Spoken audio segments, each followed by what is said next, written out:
Bonjour à tous, je suis Clémentine, merci de vous être branchés sur les ondes de Radio Barbare, le podcast engagé pour un monde professionnel responsable.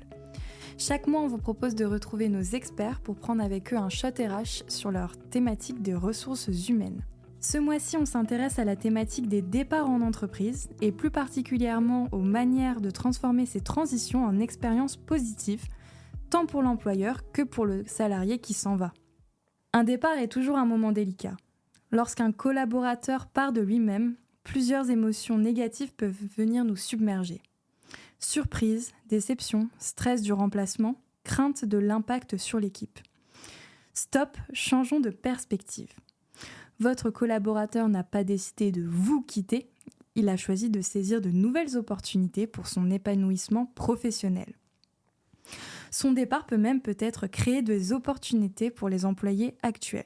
Malheureusement, trop souvent, managers et RH laissent l'amertume nuire à leur relation avec leurs anciens salariés. Parler des départs peut aussi devenir tabou, et notamment lorsque ces départs ne sont pas choisis, mais subis. Ici, l'enjeu est tout autre.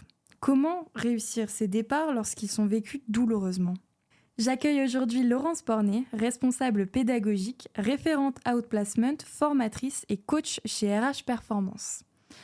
Laurence, tu nous éclaires aujourd'hui sur les clés d'un offboarding réussi et tu nous prouves que oui, se quitter en bons termes, c'est possible. Laurence, j'ai une première question pour toi.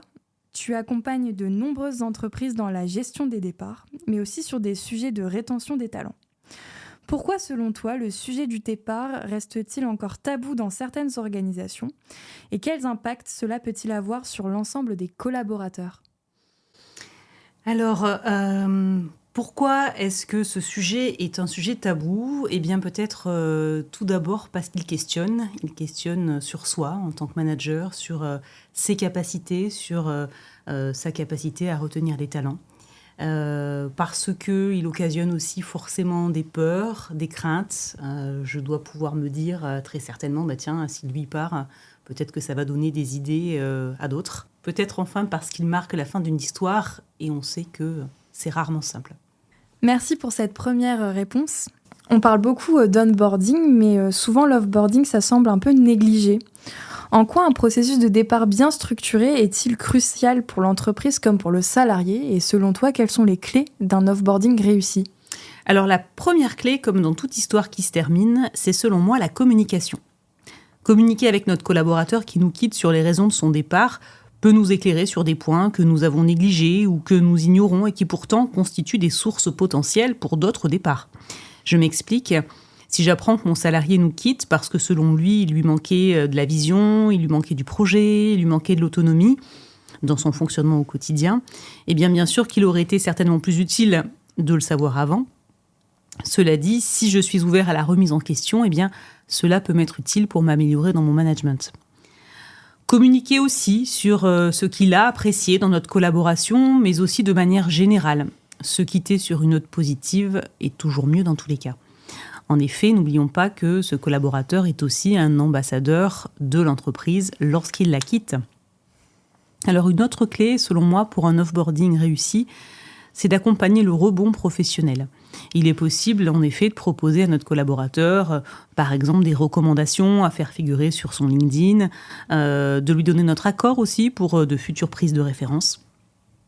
Lorsque notre collaborateur quitte l'entreprise sans un autre poste qui suit, et ça peut arriver, lui proposer aussi de l'accompagner dans sa transition professionnelle en lui offrant un outplacement. Enfin, peut-être une troisième clé à envisager toutes les fois où elle est possible, et bien comme tout événement, le départ est aussi quelque chose qui se célèbre. Permettre à votre collaborateur de célébrer son départ avec les équipes, vous-même, peut être aussi une belle manière, en tout cas positive, de tourner la page de cette collaboration. Merci pour ces 3 clés. Donc on en retiendra l'importance de la communication, l'importance aussi d'accompagner son salarié au rebond, notamment grâce à l'outplacement quand c'est possible. Et enfin, la possibilité aussi de célébrer cet événement, de faire un pot de départ comme c'est si populaire. On va s'intéresser peut-être à la deuxième clé qui correspond au rebond professionnel. T'es référente Outplacement et selon toi, comment cet accompagnement, l'outplacement, peut-il transformer une fin de collaboration en nouveau départ pour le salarié ? Et quel est l'intérêt pour l'entreprise aussi ?